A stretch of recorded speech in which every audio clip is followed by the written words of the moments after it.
Bonjour à tous, aujourd'hui c'est dimanche, et qu'est-ce qu'on fait le dimanche quand on est quelqu'un de normal? Eh bien on profite du beau temps, de sa famille, de s'occuper un petit peu de soi ou de sa maison ou des autres. Mais quand on a un Amiga, eh bien on fait pas ça du tout. Je vous explique. Voilà, j'ai un Amiga 1200 en Tower, donc qu'on a vu dans différentes vidéos ou sur mon site.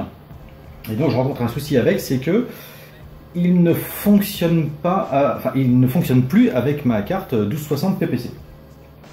Je sais pas pourquoi. Par contre, si je prends ma carte et que je la mets sur un autre Amiga, ça fonctionne sans problème. Si je reprends tous les éléments qui sont dans mon Tower, que je les mets sur une autre carte, ça fonctionne. Mais ma carte mère ne veut plus du tout fonctionner avec ma 1260. Donc, comme c'est une carte que je voulais réviser, bah, c'est le bon moment. Donc, j'ai tout démonté. Et je vais vous expliquer pourquoi c'est quelque chose d'assez compliqué. Donc ça, c'est la carte qui va servir de remplacement. Donc c'est une carte que j'ai réparée il y a déjà quelques mois. Il y a encore quelques petites choses à faire, hein. Les condensateurs n'ont pas été posés dessus, donc ça je vais le faire. Et j'aurai 2-3 modifs à réaliser. Hop. Notamment par rapport à l'ancienne carte. L'ancienne carte était une 1D4. On avait donc un seul port DB9 et une petite fiche ici qui permettait de ressortir avec un autre port DB9. Donc là je ne l'ai pas sur la nouvelle carte. Voilà. Par contre, j'ai les points qui vont me permettre de le souder et de remettre des picots. Pour moi, c'est intéressant parce que j'utilise un sub pour avoir mon interface clavier. Mon interface souris, pardon. J'ai un sub pour la souris, pas pour le clavier. Donc voilà, donc j'ai absolument besoin de cette prise-là. Là où ça va être laborieux, rien que d'y penser, ça me met une larme à l'œil. Il va falloir que je réinstalle mon interface clavier. Alors ça, c'est pareil, il faut bien le préparer. J'avais des plots pour que ce soit bien maintenu, parce qu'en cas de faux contact, il n'y a plus rien qui marche. Mon interface qui transforme donc le SATA en IDE, pour avoir mon disque dur de 250 Go en disque dur système. À ça, je vais rajouter donc ma carte son pour le son. Hop. Ma Spider USB pour avoir les ports USB. Ma carte réseau. Ma carte graphique Radeon qui me permet d'avoir donc une sortie en DVI, une sortie en VGA, mais surtout d'avoir 128 MO supplémentaires sur ma fast RAM, ce qui me permet de monter à 256 plus 128 pour la fast, donc c'est déjà non négligeable. Mon médiator avec cette petite prise qu'il faut absolument caler du mieux qu'on peut parce que sinon on a des risques de mauvais contacts. Mon sub qui est là, donc c'est cette partie là qui va venir se brancher sur la carte mère. Mon GBS 9200 qui me permet d'avoir un seul écran pour mon Amiga. Donc j'utilise une sortie DVI et une sortie VGA pour les jeux qui sortiront que sur la sortie DB23. Avec un écran qui a donc deux entrées, une DVI, une VGA. Donc déjà, rien que quand on a assemblé tout ça, ça fait pas mal de temps de passer. Et comme je suis quelqu'un d'un petit peu masochiste, eh ben on va rajouter un Fastata. Voilà, alors ça c'est une galère mais sans nom. Quand ça marche, normalement, on n'y retouche plus jamais de sa vie. Et là, j'ai tout démonté, il faut tout recommencer. Et il va falloir donc rebrancher ma compacte flash de secours, mon lecteur CD et mon disque dur. Voilà, donc là, je pense que je suis parti pour au moins 5-6 heures de travail pour arriver à tout réassembler. Et puis, bah voilà, je vous montrerai ce que ça donne à la fin. Bien, la carte mère est entièrement recapée. Donc tous les condensateurs ont été remplacés. Le kit LED PCMCIA a été installé. Qu'est-ce que j'ai fait d'autre? Je ne sais déjà plus. Bon, je me suis bien pris la tête pour réinstaller le Fastata. Maintenant il fonctionne, donc j'en ai profité pour mettre des points de colle chaude au niveau des ROM, au niveau de la prise qui la relie à Gail, si je me souviens bien. Tout est collé, hein, tout est collé absolument partout, même les nappes ici, mais c'est surtout pour pas faire de contact avec le médiator. Le support du médiator, donc qui relie à la carte accélératrice, est lui aussi collé. J'ai rajouté une plaque ici, une plaque isolante sur laquelle va se poser la 1260, ça va me permettre de la fixer pour éviter qu'elle bouge. D'ailleurs sur la 1260 j'ai rajouté un gros radiateur à l'endroit où ça chauffait. J'ai collé aussi l'adaptateur ici, bref. Tout est collé. Bon là ça démarre, par contre je peux pas encore tester avec le médiator. Donc je vais être obligé de remettre tout ça dans la tour et vérifier que ça fonctionne. Allez, petite interlude Bon, quelle heure il est? Il est presque 18 h. J'ai commencé, il était à peu près 11 h ce matin. Voilà, pour vous dire à quel point c'est une véritable galère. J'ai dû démonter et remonter le Mediator ainsi que le Fastata au moins 10 fois avant d'arriver à le faire fonctionner correctement, à le positionner pour pas qu'il y ait de faux contacts. Bon, voilà, là, la première partie est fixée. Donc le Mediator tient parce que la carte réseau est vissée dans le châssis. Là, pour une fois, donc on peut voir que donc on a le voyant rouge ici là qui indique la recherche sur le disque dur. Donc le disque dur est reconnu. Ça c'est plutôt cool parce que jusqu'à maintenant ça ne fonctionnait pas.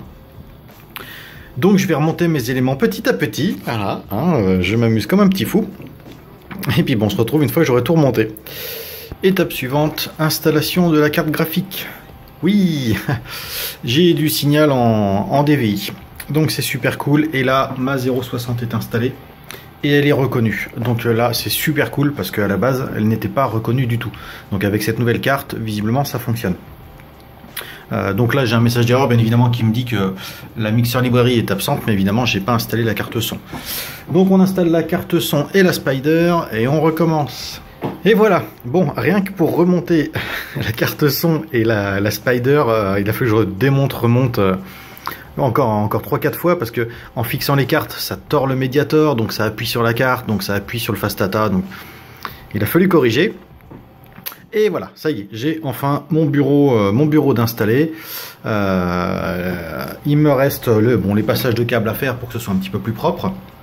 Il me reste à brancher le lecteur de disquette, à vérifier que les interfaces clavier-souris fonctionnent, parce que j'ai pas encore branché mon... Alors je me suis trompé en début de vidéo, hein, j'appelais ça un sub, je crois. En fait c'est un SUM USB. Voilà. Donc il me reste ça à monter, vérifier que ça fonctionne. Et puis ce sera déjà pas mal. Finalement j'ai supprimé le lecteur CD parce que ça faisait une nappe supplémentaire sur le Fastata. Donc une épaisseur supplémentaire, donc un risque de problème supplémentaire. Et très franchement sur un Amiga, le lecteur CD, quand on a une carte USB, un lecteur CD, ça sert strictement à rien. Voilà, allez, la suite. Et voilà, il est 20 h 41, tout est remonté. Voilà, tout est en place. C'est super. Tout fonctionne, sauf le clavier. Donc mon interface clavier visiblement ne fonctionne pas. Et histoire d'être bien rigolo, et l'interface clavier, elle est derrière là. Derrière le Mediator. C'est-à-dire qu'il faut que je renlève tout, y compris le Mediator, pour accéder à mon interface clavier et trouver pourquoi ça ne fonctionne pas. Et voilà, c'est terminé. Il est 21 h 05. J'ai quasiment fait de 11 h à donc 21 h. J'ai dû m'arrêter une petite heure vite fait, histoire de grignoter un bout. Pour vous dire à quel point ces machines-là, c'est une horreur. Quand vous assemblez autant de pièces ensemble pour arriver à les faire fonctionner de pair, c'est juste pas possible. Mais bon, avec de la patience et l'amour de l'Amiga, on peut arriver à faire des choses super cool. Par contre, ce qui est moins cool, c'est que donc en fait, j'avais pas retouché à mon Amiga depuis la... attendez, je fais une pause, je vais enlever le flash. Là, c'est mieux sans le flash. Hop.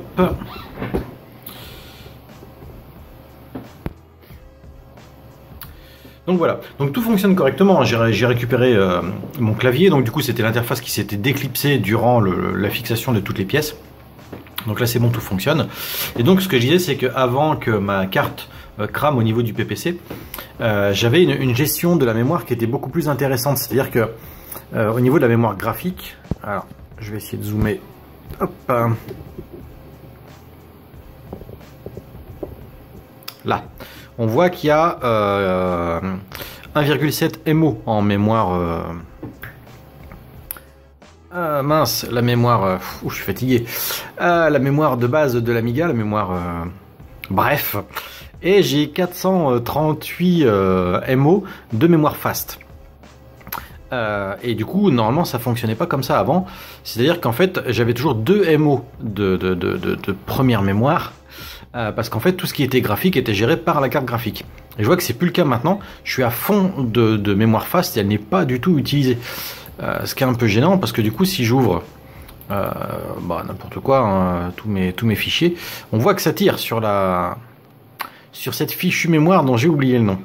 Donc à mon avis, il y a un petit peu de configuration à faire. De toute façon, tout mon système était configuré pour fonctionner avec une carte Blizzard 1260 PPC. Maintenant que le PPC ne fonctionne plus, il va falloir tout refaire dans une version plus adaptée, hein, tout simplement. Même le Mediator, il faut complètement le reconfigurer pour qu'il fonctionne sans reconnaître une Blizzard PPC. Voilà, vous voyez, quand on sait pas quoi faire un dimanche, on a de quoi s'occuper assez facilement à partir du moment où on est possesseur d'un Amiga. Voilà, bon c'était une petite vidéo comme ça, histoire de pour montrer un petit peu de quoi était composé mon dimanche. Allez, merci, à bientôt.